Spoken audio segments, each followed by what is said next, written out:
We hear all the time how important it is to forgive. Virtually every spiritual tradition emphasizes the necessity of forgiveness, but no one really explains why forgiveness has so much power.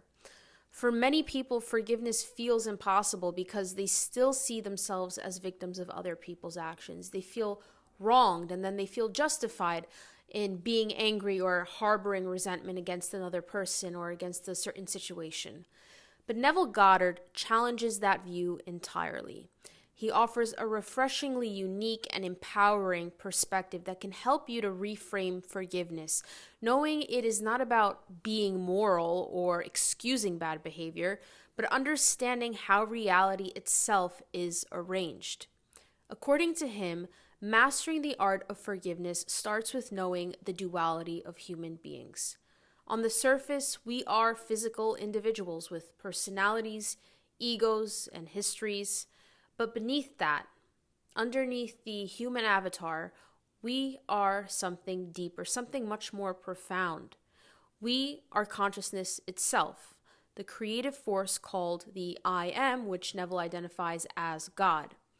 So there's only one being playing all the different parts, different bodies, different personalities, but it's the same consciousness fundamentally expressing itself through every single part. And this actually changes everything about how we can understand forgiveness. Because if the same consciousness animates both you and the person who wronged you, then what looks like a betrayal or injustice on the surface may actually be part of a larger unfolding working in your favor.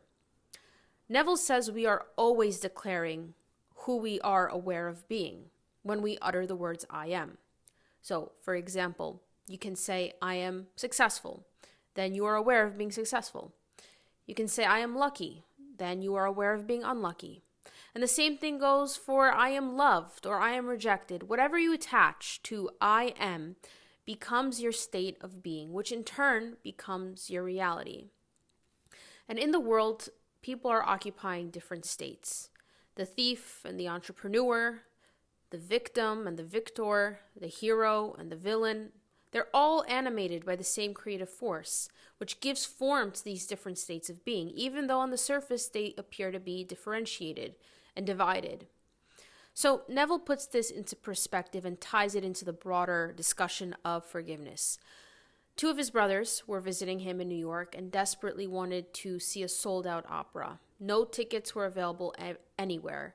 Literally, there were advertisements and displays saying, don't waste your time waiting in line because you're not going to get the tickets. They're completely sold out. But in true Neville fashion, he did not let that deter him. And before leaving the hotel, Neville assumed firmly that he already had the tickets and imagined handing them to his brothers. So when he arrived at the ticket window, something happened that Neville could have never expected. A tall man reached over him and distracted the seller, slipped a few dollars under the window, and stole a ticket.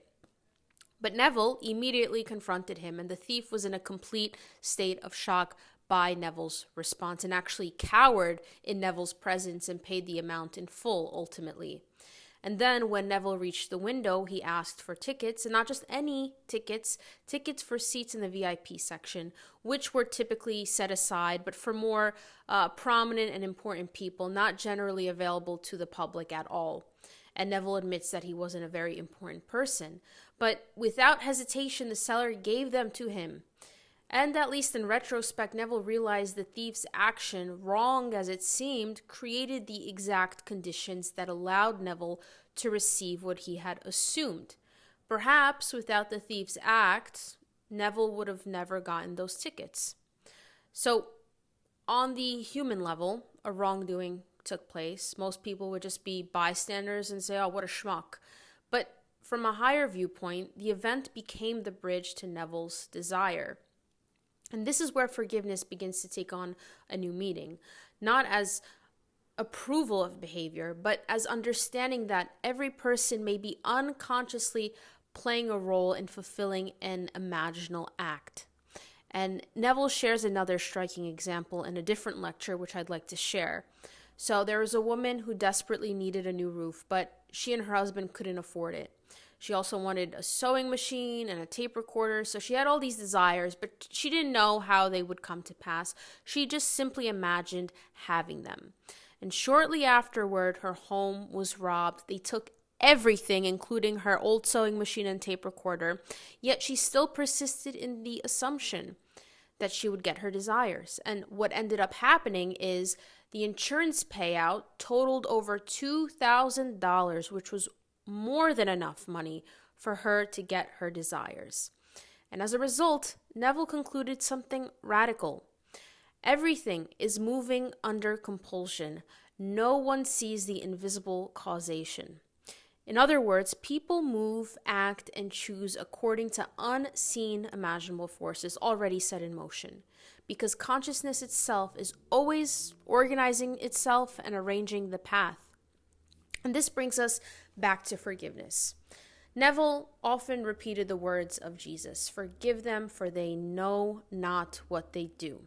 Now, this isn't to be taken as moral advice, but as a metaphysical truth. Most people are asleep. They're acting from states they choose unwittingly for themselves or unconsciously. And this is why Neville teaches that manifestation is not about controlling events or reacting to the 3D, because appearances are deceiving.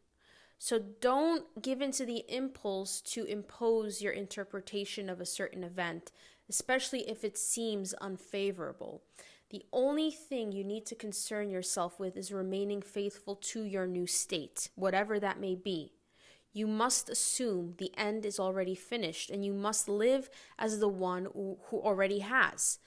And you allow life then to rearrange itself, often in ways you never could have planned or imagined. Because God is the single actor, and He plays every part in this world, every part. And He can work through anyone to get you your desire. That may mean a bad boss, a failed relationship, getting fired from your job, a robbery. These are just examples of seemingly unfavorable circumstances taking place. But the point is, you have to forgive all and you have to let go of all, because they may just be playing their part to get you to where you want to be.